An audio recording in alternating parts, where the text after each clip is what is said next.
అన్న నమస్తే అన్న.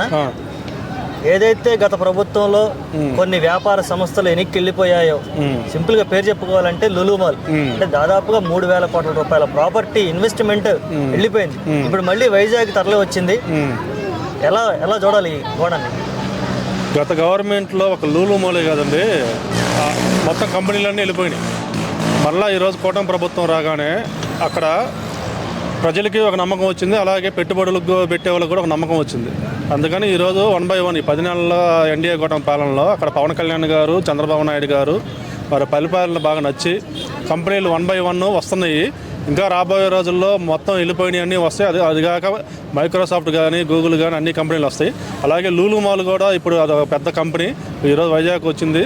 దానివల్ల ఇంకా చిన్న చిన్న కంపెనీలు కానీ పెద్ద పెద్ద కంపెనీలు అన్నీ వరుసగా వస్తాయి.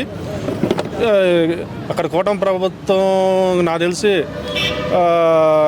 అవసరమైతే పవన్ కళ్యాణ్ గారు కానీ, చంద్రబాబు నాయుడు గారు కానీ ఇద్దరు పవర్ షేరింగ్ కానీ చేసుకుంటారు. కానీ జగన్ అనే అతను మళ్ళీ రానివ్వరని నేను అనుకుంటున్నాను అక్కడ.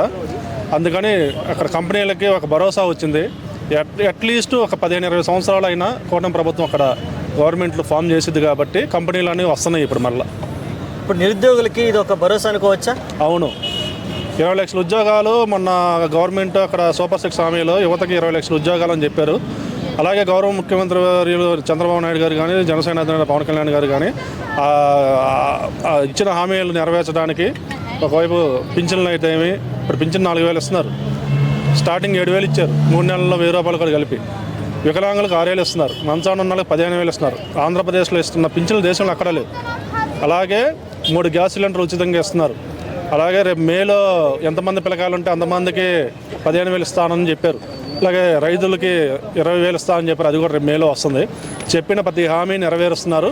ఒకవైపు హామీలు నెరవేరుస్తున్నారు, అలాగే అభివృద్ధి చేస్తున్నారు, సంక్షేమం ఇస్తున్నారు. గతంలో అప్పులు తప్పితే అభివృద్ధి లేదు.